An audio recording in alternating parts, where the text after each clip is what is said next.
মেটে আলু, তাই বলে একেবারে ফেলনা জিনিস না। এভাবে রান্না করে দেখতে পারেন, একেবারে জাস্ট অসাধারণ হয় খেতে। আমি মেটে আলু দিয়ে ছুরি মাছ দিয়ে রান্না করব। আপনারা যে কোনো মাছ, চিংড়ি মাছ হোক, ট্যাংরা মাছ হোক বা রুই মাছ হোক, যে কোনো মাছ দিয়ে রান্না করতে পারেন। দেখেন বন্ধুরা, মেটে আলুগুলো মাটির নিচে হয়, তাই বলে অনেক মাটি দেখেন মাটি লেগে আছে। মেটে আলুগুলো ভালো করে পরিষ্কার করে কেটে নিয়েছি। আর এই আলুগুলো কাটার সাথে সাথে কিন্তু লাল হয়ে যায়। দেখেন আমার হাত পর্যন্ত লাল হয়ে গেছে, কোনো চিন্তার অসুবিধা নেই। এর মধ্যে পানি দিয়ে সিদ্ধ করে নেব।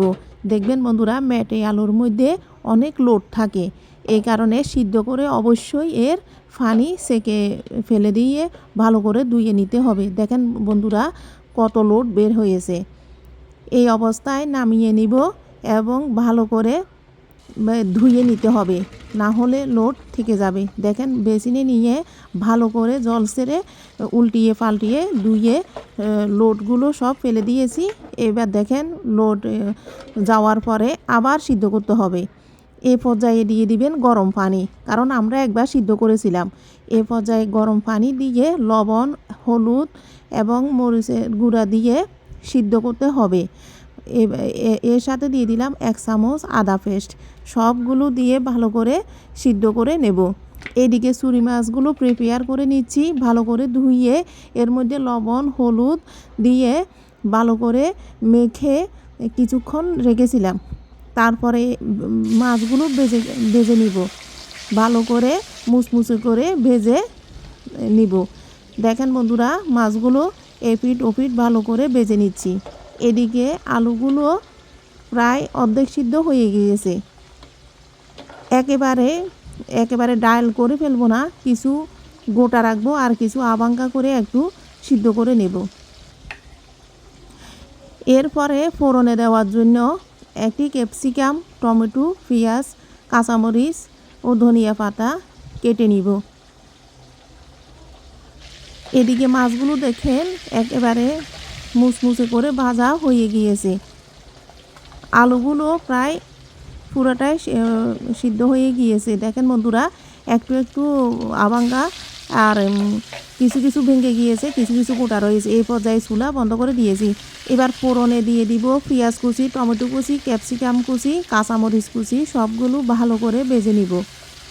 দেখেন বন্ধুরা, মশলা থেকে যখন তেল ছেড়ে দেবে, ভালো করে ভাজতে ভাজতে যখন পেঁয়াজ ক্যাপসিকাম নরম হয়ে আসবে, তখন এই পর্যায়ে আস্তে আস্তে করে সিদ্ধ করে রাখা মেটে আলুগুলো দিয়ে দিব।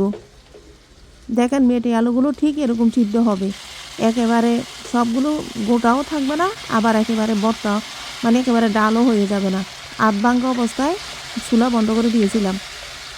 এবার ফোড়নে দিয়ে দিলাম। সবগুলো ভালো করে নেড়ে চেড়ে মিশিয়ে নিয়ে সবগুলো ঢেলে দিলাম। দেখেন বন্ধুরা, রান্না যেমন ইজি, খেতে কিন্তু তার চেয়ে বেশি মজা হয়েছিল। একটু মাখা মাখা রেখে ভালো করে নেড়ে চেড়ে মিশিয়ে নামিয়ে নিব। নামানোর আগে গরম মশলা বাটা, তারপরে ম্যাজিক মশলা দিয়ে ভালো করে মিশিয়ে নিলাম। তারপরে আরও 2-1 মিনিট রান্না করে নিলাম। এই পর্যায়ে ভেজে রাখা মাছগুলো দিয়ে দিলাম, দিয়ে আরও 2 মিনিট ঢাকনা দিয়ে ঢেকে রেখেছিলাম রেস্টে। নামানোর আগে ধনিয়া পাতা কুচি দিয়ে নামিয়ে নিলাম। দেখেন বন্ধুরা, ফাইনাল লুক। এ পর্যায়ে চুলা বন্ধ করে দিয়ে আরও 2 মিনিট রেখেছিলাম।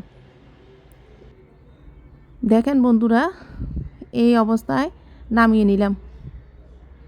দেখতে যেমন লোভনীয় হয়েছিল, খেতেও সত্যি বলছি বন্ধুরা অসাধারণ হয়।